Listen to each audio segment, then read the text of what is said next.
We're going to delve into a pretty metaphysical discussion. I like that. And to fully appreciate it, we go to Plato, whatever, 500 BC. Mm-hmm. Plato had his finger on the pulse of this. Now I have criticism about Plato in terms of his governmental issues, but the allegory of the cave people. So Plato wrote, we're just like imprisoned individuals in a cave. We're locked up, we're chained up in the cave. And by the way, we voluntarily chain ourselves. Okay, so that's a little footnote. And there is a fire outside the cave casting shadows on the wall. And all the people in the cave think that they're the shadows. They believe they're the shadows, and they're fighting the shadows, and they're pleasuring the shadows, and they're collecting things and doing all stuff, but it's the shadows. They believe they're the shadows. So somebody gets loose. They go outside the cave. Oh boy. They look at it and go, well, wait a second. Wait, there's a fire. It's going in there. The light's going in there. And he goes back and he tells the people in the cave, hey, everybody, you're not your shadows. You're not a shadow. You're a person. And what do they do to him? Let me guess. Yeah. Whack them. They kill him. They don't want to know the truth. They don't want the truth. We don't want to know that we live in a shadow world. We don't want to know that. So that's the process of awakening. And it's a challenge, because what you're saying, if you say you live in a shadow world, you're saying none of this is real. Yeah. Oh my God, you're kidding me. You're kidding me. You mean this isn't real? A piece of paper with ink on it. It's real. It's money. It's money. It's money. Here's a trial attorney saying that this is a fiction. Yeah. Okay. Yeah. So yeah. I get forgive it. me if you that it's not the goal behind it. There is no goal behind it. It is our word. It's a promise. That's how powerful our word is. Our agreement. That's how powerful it is. Yeah. We agree. If I give you this $1, you're going to give me $1 worth of stuff. And the entire system is based on that. Now, I'm not saying get rid of the dollar or use Bitcoin or get a Confederate note. I'm not saying anything about that. I'm not saying I'm not promoting fighting against anything. Why? I'm promoting awareness. You become aware of it, it has less power over you. What do we do? So part of the book talks about the enemy within. Marcus Tullius Cicero's speech to the Romans about the enemy within. Well, the enemy within here may be this. We sell our souls. We give away our integrity. We violate our principles. We don't do what we say we're going to do. And maybe it's that we don't even understand what it is. And so going back to Toto being the hero in that story, he's got no reservations.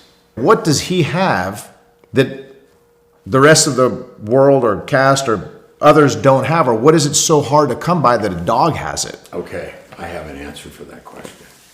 If this is a dream, if you follow the Hindu religion that Krishna or whatever fell asleep and the universe grows out of his belly button and there are universes with the universe and it's a dream within a dream within a dream, which actually in some respects makes a lot of sense, but it's hard to justify it when the principal determiner of truth is the body, and we can talk a lot about that, of perception through the body, and I'll talk about that. But so you have the dream, and anybody who has a child, so you have two beautiful children, and let's assume they're sleeping. They're asleep in their room. You make sure that the temperature's right, the covers are there. You know they'll wake up and they'll be fine. And then let's just say they're having a dream. They're dreaming an awful dream that a tiger's chasing them, and they're yelling, Dad, Dad, come and help me. Oh, the tiger's going to get me. The tiger's going to get me. And they're praying to you for you to come into their dream and save them from the tiger. First, you don't know what the heck they're dreaming. No. You have no idea. Second, you don't hear the call because you can't answer it. You can't get in their dream. It's not of your nature. True? Is anything I'm saying false? No, it's all true. Okay, so it's all true. So just like us and the Father or the God or whatever word you want to use. Okay. Let's assume we've fallen asleep, we're dreaming a dream. Okay. And it's being projected out. Okay. And we're calling for, oh God, help us. Help us with this flood. Help us with this war. Help us. God doesn't know. It's not in his nature. He's not material. He's not atoms and protons and neutrons and quarks. That's not it. That's the effect. So, he wants his son to awaken. The closest thing that we're going to get is Jesus talking about the prodigal son. That's really the story of us, the prodigal son. So the father, if you will, knows that the son's asleep, having a dream. So what does the father do? He sends into the dreaming mind of the son his language. What's the language of God? You have a child. You know Love. what it is. It's Love. Unconditional love. You have a kid. You know what unconditional love is. You experience it. You may not be able to prove. You can't prove it. So, Yeah. Mr. Crowley, present Exhibit A to this courtroom. Exhibit A is unconditional love, Your Honor. Well, I really can't do it because it's really not part of this material world. But I know what it is. Yeah. Well, how can that be, Mr. Crowley? You should be able to prove it. Yeah, but it's not of the nature of matter. Wow. It's the language of God. That's why frickin' Toto was the hero of the story. A dog expresses unconditional love. A dog would give his life up for you. Yeah. Not a question. Yeah. Not a question. Unbelievable. So there you go, Toto. Toto is it represents, in your book, and the way that you've interpreted that story, he represents unconditional love. The language of God. The language of God. Pulling back the curtain because we don't have the courage or the trust to do it.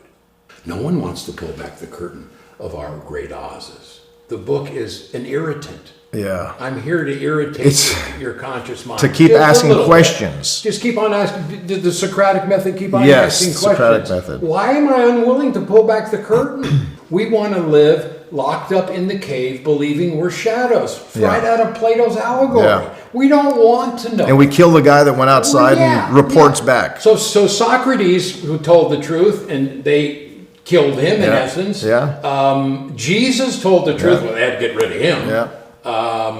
Gandhi, a skinny, diapered attorney, told the truth. He brought down the British Empire just by sitting there saying, I'm not going to eat. Wow.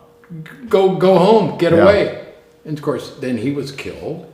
That was his way of getting, like you say, the marbles that are rattling in your brain. You want an irritant. You want to kind of get people asking questions. That's the way of bringing awareness, and awareness is the only way out of this thing. Yeah. You couldn't attack the British Empire with the same force that was created by the British Empire. You can't do it. No. You can't solve the problem with the same state of mind that created the problem. Yes.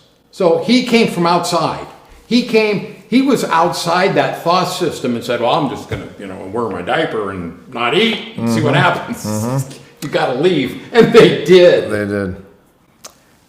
One of the reasons why I wanted to have this inaugural edition of this podcast with you as well is to get the spirited passion that you bring in telling the story and in trying to get folks to just open their eyes and awaken. I think you do a tremendous job, in the flesh. And so that's just another reason. I feel like this is like the Final Keystone animated version.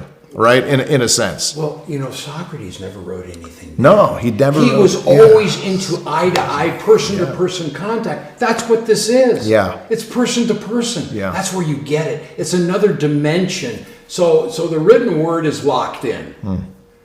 This is fluid. Yeah, this is an interaction of fluidity between people. That's what Socrates loved. And he'd always ask the question. And the question was the irritant that created the pearl in the oyster. The oyster gets a piece of sand in it, and it irritates it, and it extrudes this thing that becomes the pearl.